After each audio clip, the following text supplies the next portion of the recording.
سامعین اکرام، یہ پوری دنیا کو اللہ نے بنایا ہے، اور اس دنیا کے اندر جو اوقات ہیں، جو مہینے ہیں، دن ہیں، ان تمام کو اللہ نے بنایا ہے۔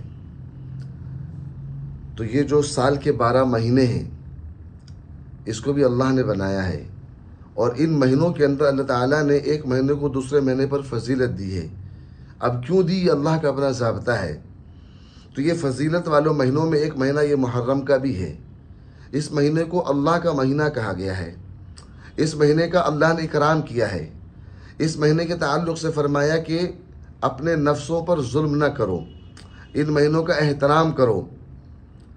لیکن مسلمانوں نے کیا کیا کہ جس مہینوں کو اللہ تعالیٰ نے اکرام کیا، عزت بخشی، مسلمانوں نے کہا کہ یہ مہینہ منحوس ہے، یہ مہینہ غم کا ہے، اور پتہ نہیں کیا کیا اور پتہ نہیں کیا کیا، جبکہ اللہ نے اس کی عزت کی ہے۔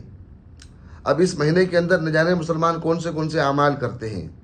دیکھنا یہ ہے کہ وہ اعمال قرآن و سنت سے کہاں تک ثابت ہیں۔ جب ہم ان اعمالوں پر غور کرتے ہیں تو پتہ چلتا ہے کہ حدیث سے صرف اور صرف ایک عمل صحیح طریقے سے صحیح سند کے ساتھ میں ثابت ہے، اور وہ یہ عاشورہ کے دن کا روزہ، 10 محرم کا روزہ۔ اب چونکہ یہودی بھی رکھتے ہیں روزہ 10 محرم کا، اس لیے ان کی مخالفت کے لیے ایک روزہ ان کے ساتھ میں ملایا جائے، 9 اور 10 محرم کو رکھا جائے، یا 10 اور 11 محرم کو رکھا جائے۔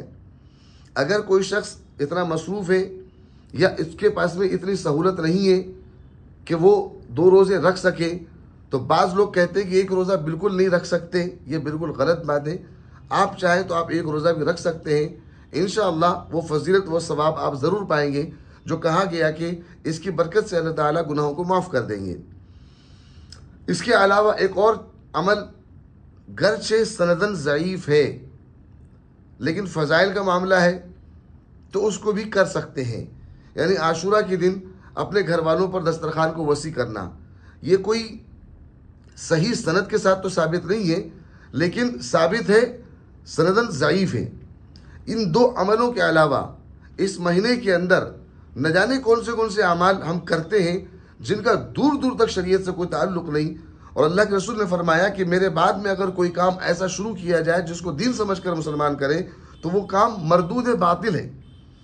اب دیکھیے، کہا جاتا ہے کہ محرم عاشورہ کے دن آنکھوں میں سرما لگا لو تو نہ جانے آپ کی آنکھوں کی روشنی کبھی ختم نہیں ہوگی۔ یہ بالکل بددینی کی بات ہے، جہالت کی بات ہے۔ فرمایا گیا، بتایا جاتا ہے کہ غسل کر لو تو پھر پتہ نہیں کیا ہوگا، اس کا بھی کوئی ثبوت نہیں۔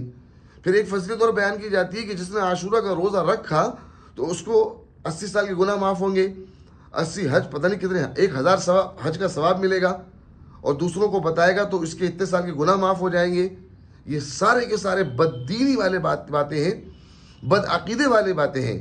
شریعت میں ان باتوں کا، ان اعمال کا کوئی دور دور تک تصور نہیں۔ اور یہ مہینہ اللہ تعالیٰ نے عزت والا بنایا ہے، اور ظاہر سی بات ہے کہ جو مہینہ عزت والا ہوگا، ظاہر سی بات ہے کہ وہ برکت والا بھی ہوگا۔ مگر مسلمانوں نے اس کو منحوس سمجھ لیا، اسے غم کا مہینہ سمجھ لیا۔ اس مہینے میں وہ کوئی خوشی نہیں منائیں گے، شادی نہیں کریں گے، اور پتہ نہیں کیا کیا۔ تو اس مہینے میں آپ شادی بھی کر سکتے ہیں، خوشی بھی منا سکتے ہیں، اور کرنا بھی چاہیے، چونکہ یہ اللہ کا بنایا ہوا مہینہ ہے۔